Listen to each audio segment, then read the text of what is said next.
Leather jackets reeking of gasoline and dried blood usually spell disaster for lonely widows. 86-year-old Beatrice O'Connor heard roaring engines outside her isolated Nevada farmhouse, expecting absolute disaster. Outlaw bikers carry violence like loose change, bringing chaos wherever tires tread. Most elderly women would lock every door, dial emergency services, and pray. Beatrice simply brewed chamomile tea. She walked onto her creaking porch, stared down heavily tattooed enforcers from California's most notorious motorcycle syndicate, and made an unthinkable demand. What unfolded next broke hardened criminals, unearthing buried secrets that shook entire outlaw communities to their core. The Nevada sun was a merciless executioner, beating down on Route 93 with a ferocity that warped the horizon into a shimmering mirage of heat and asphalt.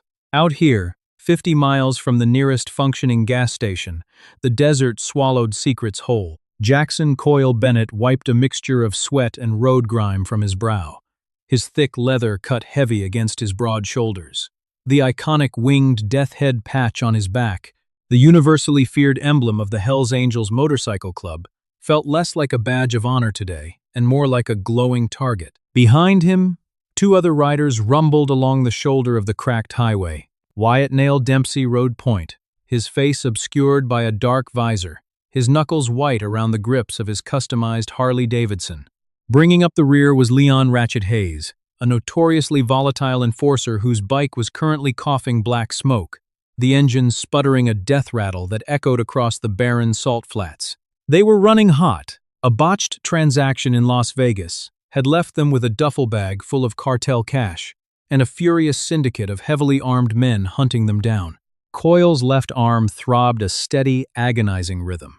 A graze wound from a 9mm hollow point had torn through his bicep just 2 hours prior, and the hastily tied bandana was already soaked through, turning the leather of his jacket a slick, dark crimson. Suddenly, Ratchet's engine let out a sharp, metallic screech. The bike convulsed, locked up, and fishtailed wildly across the gravel, before skidding to a violent halt. Ratchet kicked the kickstand down with a string of vicious curses, ripping off his helmet and throwing it into the dry brush. "Pistons are fried!" Ratchet bellowed, his voice raw with panic and rage. "She's dead, Coyle. We're sitting ducks out here." Coyle killed his engine, the sudden silence of the desert ringing in his ears. He scanned the desolate landscape. There was nothing but scrub brush, distant mountains, and about a half-mile down a badly rutted dirt road, a solitary, weathered farmhouse, flanked by a dilapidated barn. It was a relic of a forgotten era, its white paint peeling like dead skin, surrounded by a rusted wire fence. "Push it!" Coyle ordered, his voice a low, gravelly baritone that brokered no argument. "We get off the main road. Now, if the cartel's sweepers are coming up the 93, they'll spot us from a mile away." It took them 20 agonizing minutes of back-breaking labor to push the heavy chopper up the dirt incline to the farmhouse. By the time they reached the front gate, the three men were exhausted, bathed in sweat, and operating on pure adrenaline. Coyle unholstered the heavy Colt M1000 911 from his waist, keeping it discreetly pressed against his thigh. They were trespassing, and in Nevada, property owners had a tendency to shoot first and ask questions never. The front yard was an overgrown mess of dry weeds and broken farming equipment. As they parked the remaining 2 bikes behind the cover of the massive rotting barn, the front door of the farmhouse slowly creaked open. Coyle tensed, raising his weapon slightly. Ratchet and Nail immediately reached for their own firearms, their eyes darting around for a threat. But the figure that stepped out onto the porch wasn't a shotgun-toting rancher. It was an elderly woman. She was incredibly frail, standing barely 5 feet tall, draped in a faded floral dress with a knitted shawl wrapped around her narrow shoulders, despite the blistering heat. Her hair was a crown of stark white, pinned back haphazardly. But it was her eyes that caught Coyle off guard. They were a piercing, lucid blue, completely devoid of the terror one would expect an 86-year-old woman to feel when 3 massive, heavily armed, blood-soaked Hells Angels materialized in her front yard. "Put those away before someone gets hurt," Beatrice O'Connor said, her voice surprisingly steady, carrying the raspy weight of decades of desert living. She leaned slightly on a wooden cane, observing the men with an unnerving calm. We don't want any trouble, lady, Coyle said, stepping forward, his imposing 6'4" frame casting a long shadow. He kept his hand near his weapon but didn't point it. My buddy's bike broke down. We just need to use your barn for a few hours. Keep out of the sun. We'll be gone by nightfall. Beatrice's eyes drifted from Coyle's face, tracing the bloody bandana on his arm, then down to the heavy canvas duffel bag strapped to Nail's bike.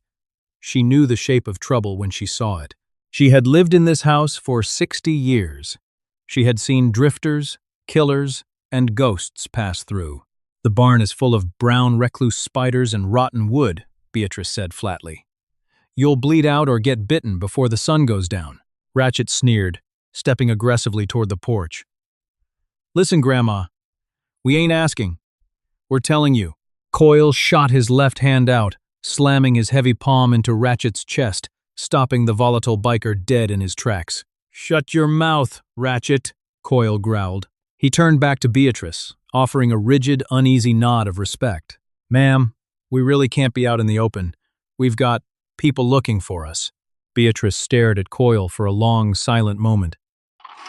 She studied the harsh lines of his face, the faded tattoos crawling up his neck, and the desperate exhaustion hidden behind his hardened eyes. A strange, melancholic shadow crossed her wrinkled face. You can come inside the house, Beatrice finally said, her voice dropping to a softer, almost fragile register. It's cool inside. I have bandages for that arm. I was just making stew. Ratchet and Nail exchanged bewildered glances. This was too easy. It felt like a trap, but Coyle was running out of blood and options. What's the catch? Coyle asked, his instincts screaming that nothing in this world was free. Beatrice gripped her cane tighter, taking a slow step toward the edge of the porch. She looked directly into Coyle's eyes, a strange, desperate sorrow welling up in her own. I won't call the sheriff, she said softly. I won't ask what's in that bag. But you. She pointed a trembling, arthritic finger directly at Coyle. You have to do something for me. What? Coyle asked, his muscles tensing.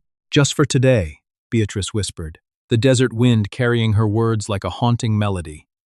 Be my son. The interior of the farmhouse smelled overwhelmingly of dried lavender, lemon polish, and old, undisturbed dust.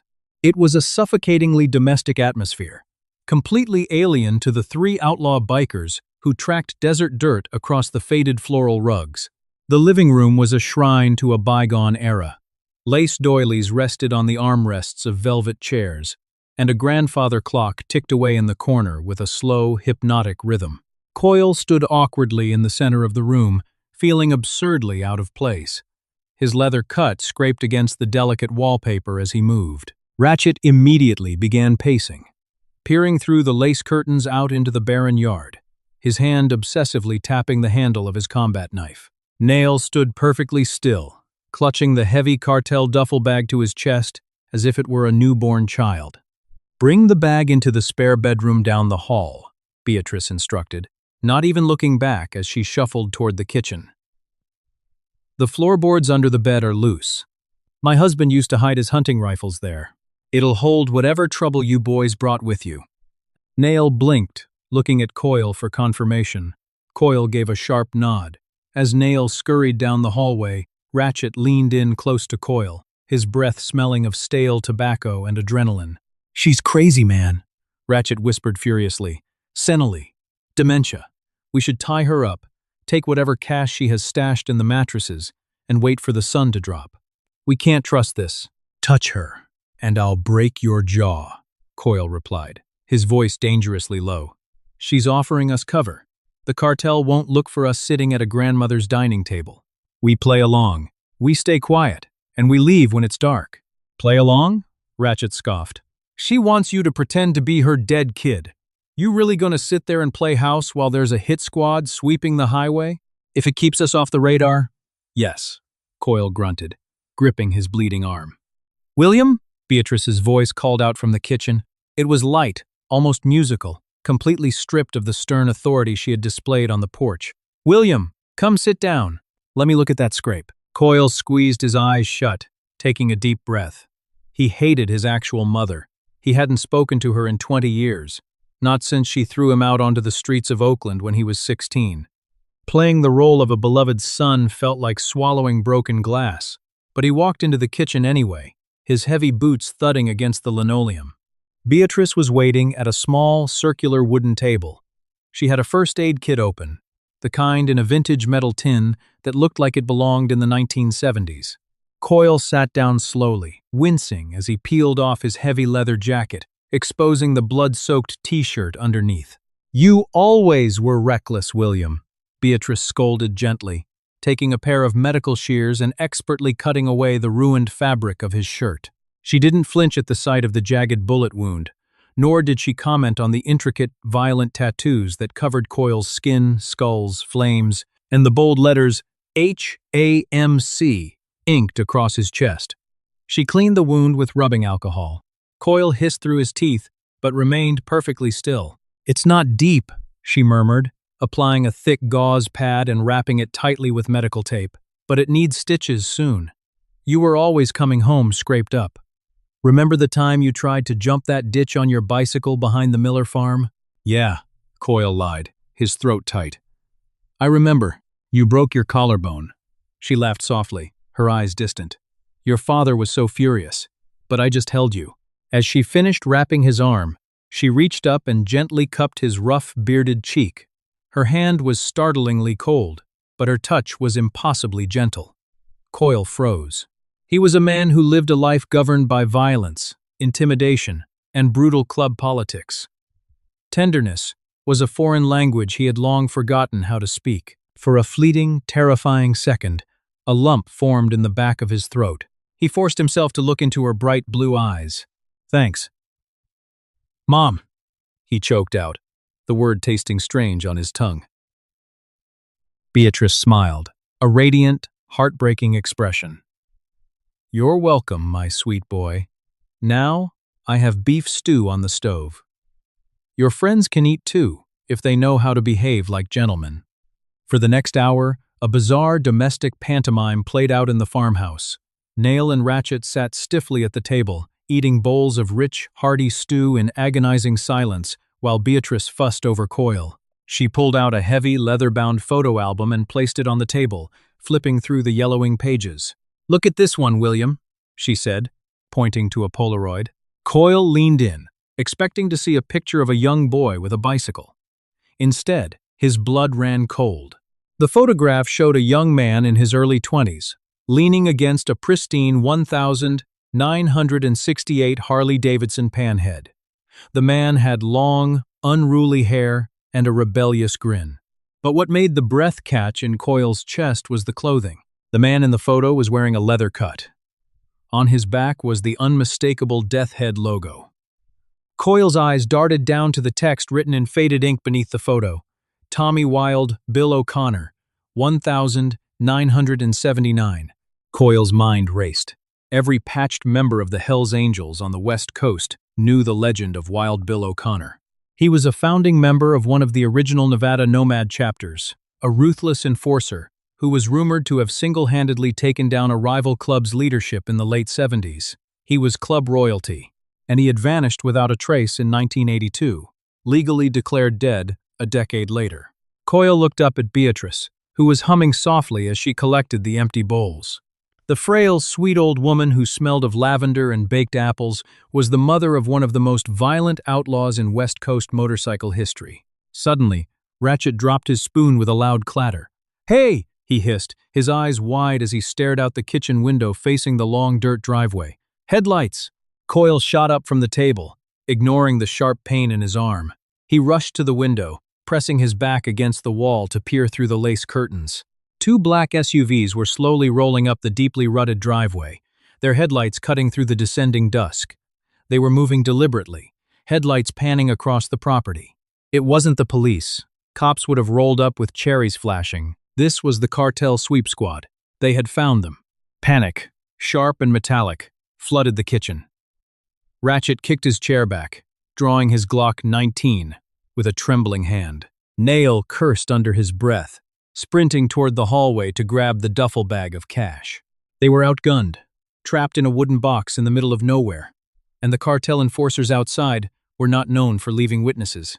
"We gotta go out the back," Ratchet barked, looking wildly toward the rear door. "Make a run for the scrublands. The night will cover us." "On foot? With a 60-pound bag of cash?" Coyle snapped, racking the slide of his 1,911. "They have thermal optics on those SUVs. We wouldn't make it 100 yards before they cut us down with automatic fire."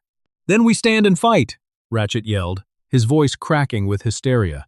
"There's at least 8 guys in those trucks, Ratchet. We're dead if we pull the trigger here." Coyle turned to Beatrice. The old woman hadn't moved. She stood by the sink, holding a sudsy dishcloth, her face completely unreadable. "Ma'am," Coyle said, dropping the William act entirely, his voice urgent and commanding, "you need to get down on the floor. Right now. Go to the bathroom. Get in the cast-iron tub, and keep your head down.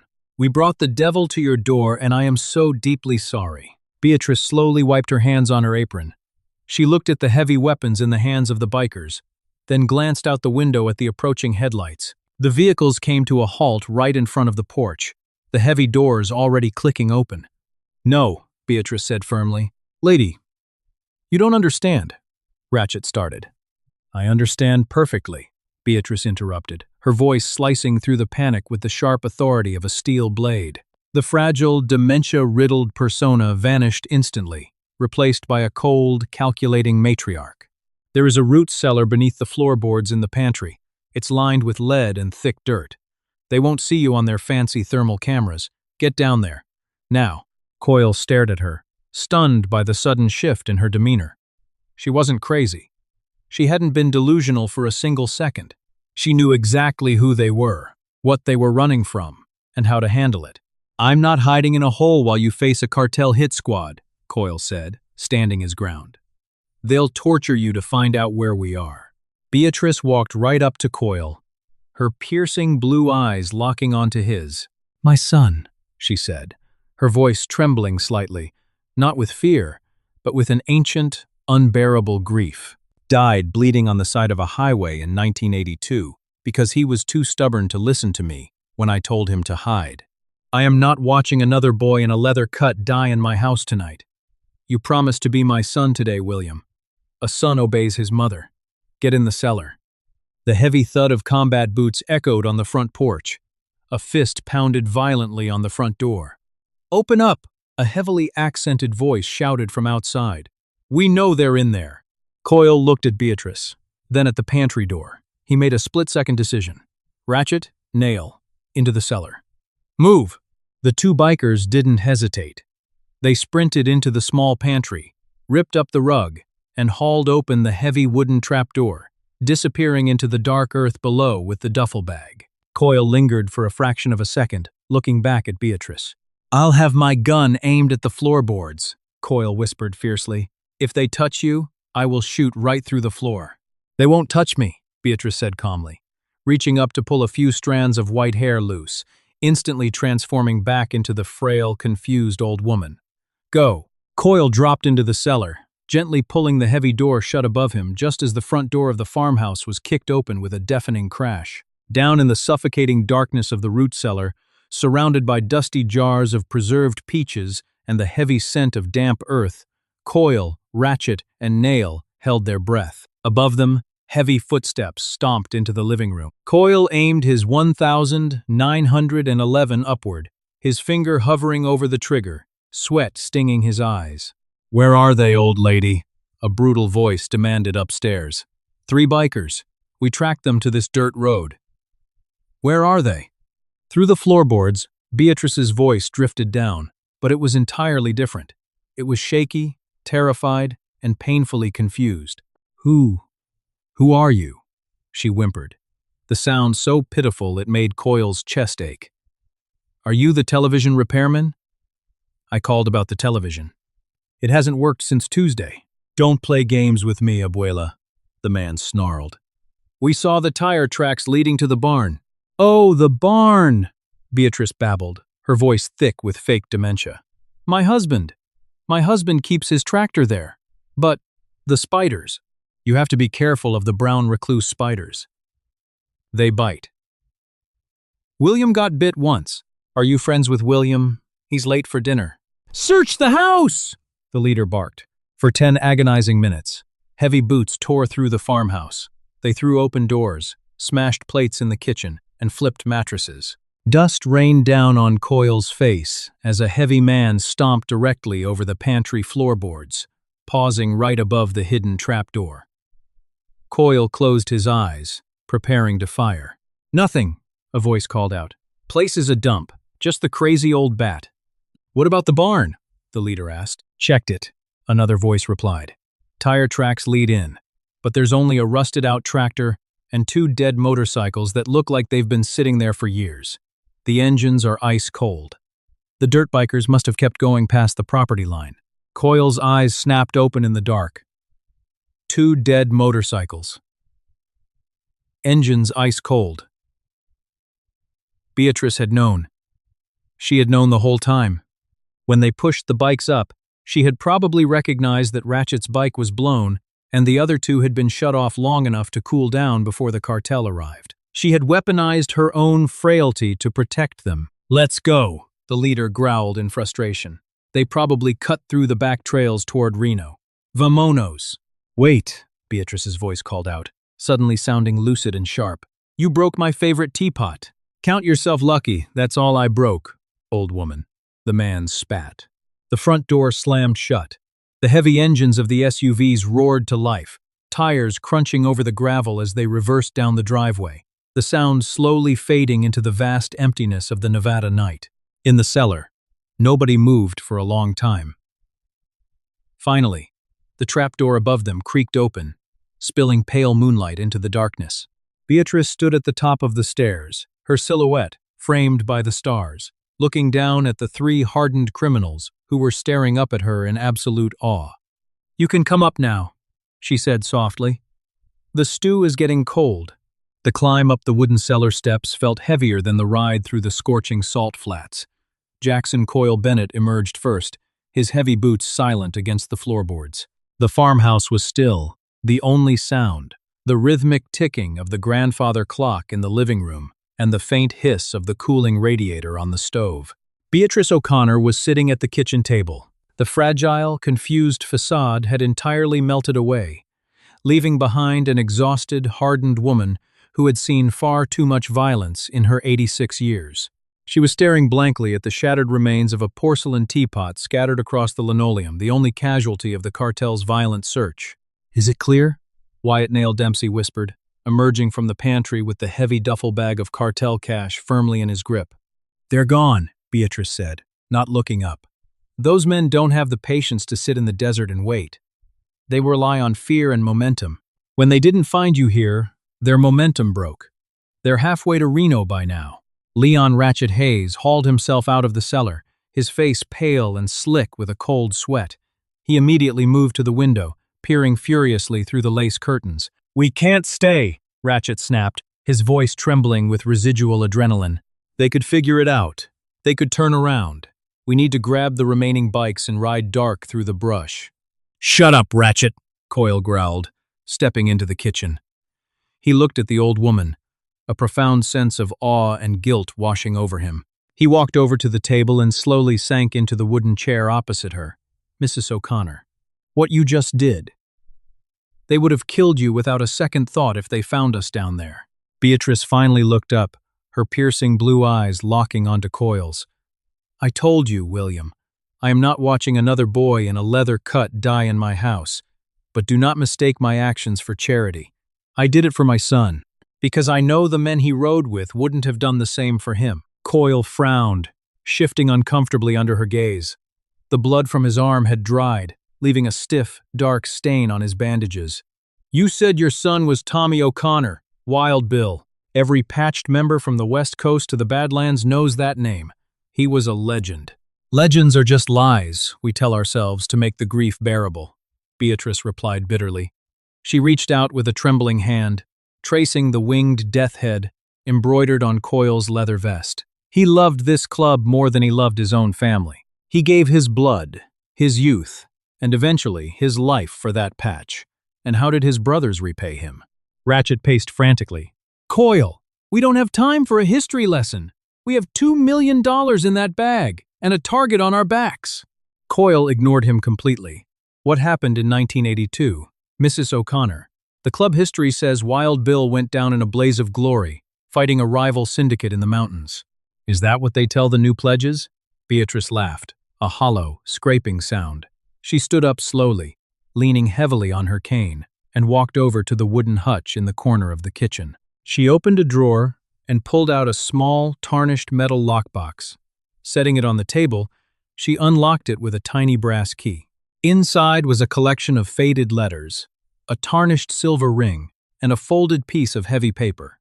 She pushed the paper toward Coyle. "Read it," she commanded. Coyle unfolded the heavy paper. It was an official police coroner's report from a rural county in Northern California, dated the 14th of November, 1982. He scanned the typewritten words, his brow furrowing. Cause of death: exsanguination due to a single gunshot wound to the femoral artery. Coyle read aloud, his voice dropping. No defensive wounds. Found abandoned on the shoulder of Interstate 80. "He didn't die in a blaze of glory," Beatrice said, her voice dropping to a fierce whisper. "He was shot during a botched run. A simple supply drop. And the men he was riding with, his so-called brothers, they panicked. They didn't want the police attention. So, instead of taking him to a hospital, they dragged him out of the van, dumped him on the side of the highway in the freezing rain, and let him bleed to death." Nail, who had been standing silently by the doorway, lowered his gaze. Even in the ruthless world of outlaw bikers, leaving a patched brother to die alone was the ultimate, unforgivable sin. "Who?" Coyle asked, his jaw clenching tight. "Who was riding with him?" Beatrice looked directly at the lower rocker patch on Coyle's vest, the patch that designated his specific chapter, the man who organized that run. "The man who gave the order to leave my boy on the asphalt was a young enforcer named Jack Dalton." The silence in the kitchen became absolute. The ticking of the grandfather clock sounded like a sledgehammer against an anvil. "Iron Jack," Coyle whispered. "Your chapter president," Beatrice confirmed, her eyes flashing with a sudden, terrifying intensity. "I saw the Vallejo rocker on your back when you walked up my driveway. I knew exactly who you rode for. I saved your life tonight, Jackson Bennett, not because I like you, but because the universe finally delivered one of Jack Dalton's boys to my doorstep." Ratchet let out a harsh, disbelieving bark of laughter. "You gotta be kidding me. You saved us so you could send a message to Iron Jack? The guy is 70 years old. He runs the whole West Coast syndicate now. You think Coyle is going to ride back and confront the boss over a 40-year-old ghost story?" "I don't expect him to do anything," Beatrice said coldly, turning her gaze to Ratchet. "I only expect him to know the truth. To know that the patch he is bleeding for is built on the blood of a betrayed brother. What he does with that truth is up to his own conscience." Coyle stared at the coroner's report. Iron Jack Dalton was the man who had brought Coyle into the club. He had been a father figure, a mentor, and a ruthless leader who demanded absolute loyalty. The revelation that Jack had cowardly abandoned a founding member to bleed out on a highway shattered the foundation of everything Coyle believed about the Brotherhood. "We're leaving," Ratchet declared, taking a step toward the door. "This is insane. We survived the cartel. I'm not sticking around to play group therapy with a crazy woman. Nail, grab the bag. We're taking your bike, and we're riding double." "We stay until dawn," Coyle said, his voice a low, dangerous rumble. He slowly stood up, letting the coroner's report fall to the table. "I'm not riding blind into the desert night when there might be sweepers still patrolling the crossroads. We wait for the sun." Ratchet's hand drifted down to the heavy combat knife sheathed at his hip. The fear of the cartel had morphed into a desperate, paranoid rage. "I ain't taking orders from you anymore, Coyle. You're soft. You're sitting here listening to this old bat, while we have enough money in that bag to disappear to Mexico forever." "Don't touch that knife, Leon," Coyle warned, using Ratchet's given name. "I'm taking the bag," Ratchet sneered, taking a step toward Nail. Before Nail could react, the tension in the room snapped. Ratchet's desperation snapped the final, fragile threads of his sanity. He lunged not for Nail, but for the duffel bag itself, his heavy combat knife flashing in the dim kitchen light in a deadly, practiced arc. He was fast, fueled by the terrifying certainty that the cartel would return. But Jackson Coyle Bennett had survived 2 decades in the outlaw underworld for a reason. Coyle stepped into the strike, ignoring the fiery agony in his wounded shoulder. He caught Ratchet's knife wrist with his right hand, the impact sending a jarring shockwave up his arm. Ratchet snarled, violently twisting the blade and managing to slice a shallow, bleeding line across Coyle's forearm. "You're a dead man, Coyle!" Ratchet spit, trying to wrench his arm free. Coyle didn't speak. He simply twisted his hips, using his massive frame to drive Ratchet backward. They crashed into Beatrice's antique hutch, shattering the glass doors and sending a cascade of vintage porcelain crashing to the linoleum. Coyle drove his heavy forehead directly into the bridge of Ratchet's nose with a sickening crunch. Ratchet's eyes rolled back, his grip failing. He crumpled to the floor, motionless amid the ruined china. Nail stood frozen by the hallway, his hand resting tightly on his holstered pistol. The kitchen descended into a heavy, gasping silence. Coyle stood over the unconscious biker, blood dripping from his newly slashed forearm, his chest heaving. He looked up at Beatrice. The 86-year-old woman hadn't flinched. She simply leaned on her cane, watching the brutal violence with the stoic detachment of a woman who had already survived the worst life could offer. "Strip his cut," Coyle ordered Nail, his voice a gravelly rasp. Nail didn't hesitate. He grabbed Ratchet by the collar and violently tore the heavy leather vest from the unconscious man's shoulders. Stripping a patched member was the ultimate excommunication. Ratchet was now a dead man, walking in the outlaw community. "Tie him up in the barn," Coyle instructed. "Leave him a canteen. If the desert doesn't kill him, his own stupidity will." As Nail dragged Ratchet out into the pre-dawn chill, Coyle turned back to Beatrice. The adrenaline faded, replaced by a profound, sobering clarity. He reached into the cartel duffel bag, pulling out 3 thick bundles of $100 bills and set them on the ruined table. "To fix the kitchen," Coyle said softly, "and to pay the club's blood debt for Tommy." Beatrice looked at the money, then slowly shook her head. She pushed the stacks away. "I don't want their dirty money, Jackson. I want justice for my boy." She reached into the tarnished lockbox and pulled out a folded, yellowed parchment, pressing it firmly into Coyle's hand. "This is the original 1978 Vallejo chapter charter, alongside a handwritten ledger," Beatrice revealed, her voice dropping to a fierce whisper.